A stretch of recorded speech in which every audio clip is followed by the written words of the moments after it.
Yeah, welcome back. We're celebrating the incredible broadcasting career of Danny Frawley, and well, this one here happened at a Saturday rub in the studio, so we weren't actually at the ground, and we all arrived and a bit dishevelled and a bit sort of Saturday morning sort of styling. Didn't travel well. No, we didn't. And so in we come, and I can't remember, Gaz, whether I rang you on the way in or we saw each other when we got here, but I had a suspicion that he'd changed his appearance. And you said to me, no, he has. I said, I'm not prepared to call it. I want you to look at him, and if you agree that something's different about him, go with it. Anyway, we got here, and I reckon about a second later, you turned to me and he said, he's done it. I reckon he's done it. And what happened next was as funny as anything I've ever heard. The place is unravelling, let's be brutally honest. So we may as well put the final kibosh on the joint, Gaz. So over to you. Before I start, I'm going to give the three of you the opportunity to put your hand up. Is there anything that you want to just own up to before I go? Well, Gary, I've done that many things. Yeah. So you can actually mention what it is, and you're highly likely to be right, but I can't put it down to one, I must admit. It's 3 pages, so just give me... All right, here we go. I take no joy in what I'm about to reveal. But I have a commitment to hundreds of thousands of Saturday Rub fans to ensure that they remain informed regardless of the consequences of my actions.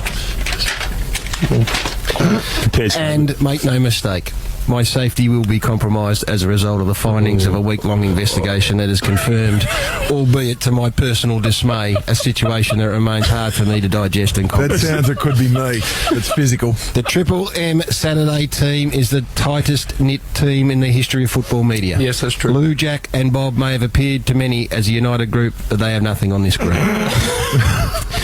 We share everything together. Yes. Our successes, our triumphs are celebrated with an understated modesty that embarrasses our competitors. How can they be so self-deprecating in the face of such achievements, they ask themselves.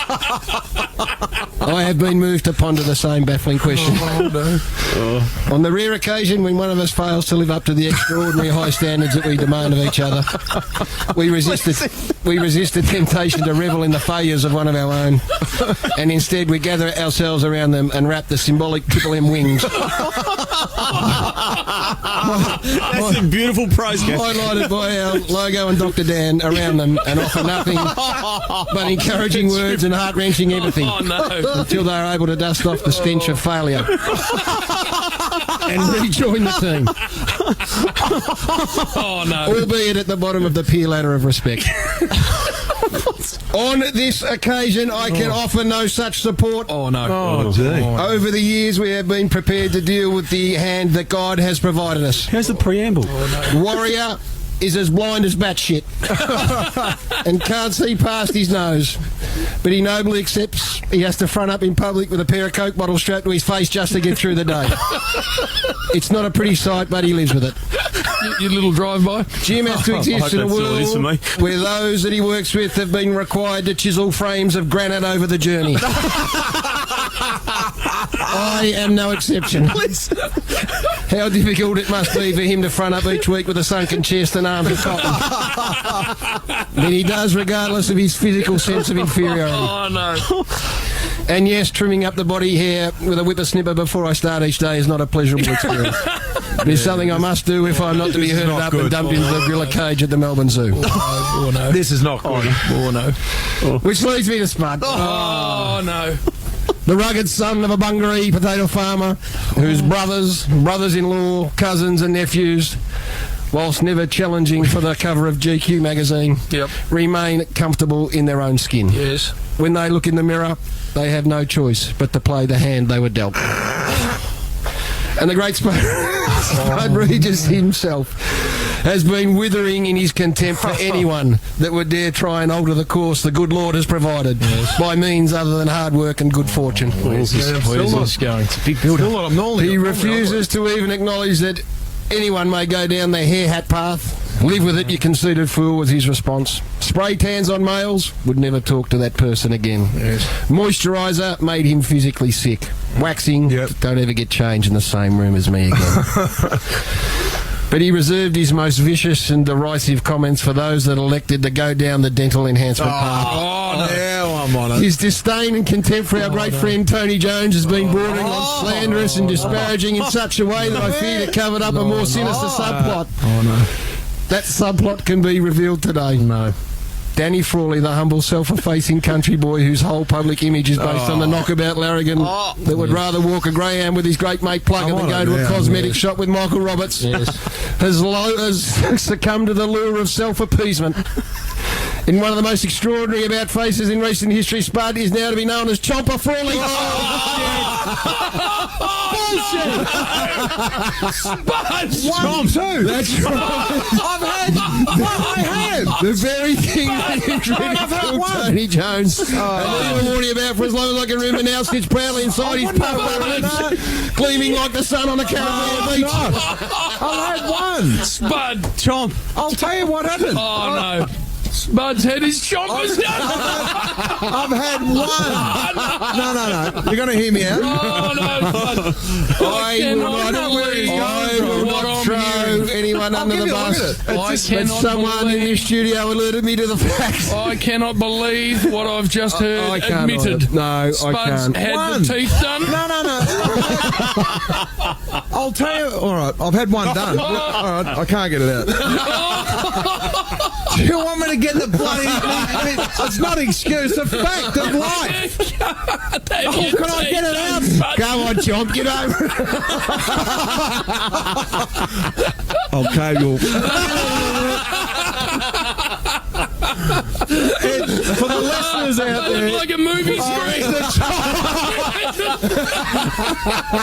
I've had one done, mate. That's Because unbelievable. at the age... Oh, I can't believe it. You're just going to... one was sticking out like Bugs Bunny. I've got this front chomper done. I've lost something in the footwell of my car. Have a smile for me, What a bloke, you prick. Listen, you are out. I'm not going to take it out on him, but can I actually get... No, I can't get it out, can I? The excuse. It's not an excuse, it's a fact. Oh, no. I had me front cannot chomper. believe what I'm I hearing. did. I had this one done. I don't care how many you've been done. I've had one. I can actually see it. They call you Chomp from now. There was one never tooth. thought I would ever hear that you would head down this path, Spud. JB, I had to. The conceited When, path Spud? of getting the chompers done. About 6 weeks ago, I had one tooth done, right? 6 weeks ago. Because, for any listener out there, I had an infected root. Oh, no. So they took the root filling out, and this is a tooth I got knocked out at the Witching Proof I pub. cannot believe When I was 17. Go on, Chomp. Suck it up. I had an infected root. Oh, no. Oh, no. And the beauty, the beautiful thing about it, Purple, is as Gaz, a beautifully prepared sting, as it just went on, the blood just drained out of his face. Suddenly, it took way too long to occur to him. Should have occurred to him about 10 minutes earlier.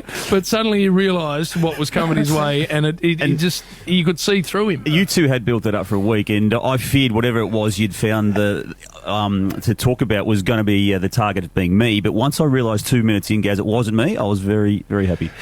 I had one tooth. 1, 2. I think he thought at the start it was him, and then Gaz started to sort of go off on another path. Yeah. And I think he thought, no, I'm all right. He's I'm all lulled. right. Yeah, Gaz lulled him back in. I'm writing it down, then you hear him go, sounds as if it could be me. But that's what the thing that used to make me laugh is we'd all get there on a Saturday and you'd all, even if you had nothing, you'd act as if you had something. Well, you did every week. And then Spud would go, well, it can't be me. Well, it won't be me. And then a second later he'd go, is it me? Because he didn't know what he'd done during the Everyone week. would arrive and walk around the table and look at each other, and we were all too scared to talk to each other. We weren't sure where it was coming And the from. days when there was zero eye contact, you knew you were in for it, absolutely. And that was every fortnight. We're going to get to the fact that he colluded too. That was the shameful thing, because the rest of us would just turn up with what we had, but Spud would collude. So he'd ring BT first. What do you got? Yeah. I got something. Yeah. And then he wasn't comfortable, so then he'd ring Gaz. Now, go on, what do you got?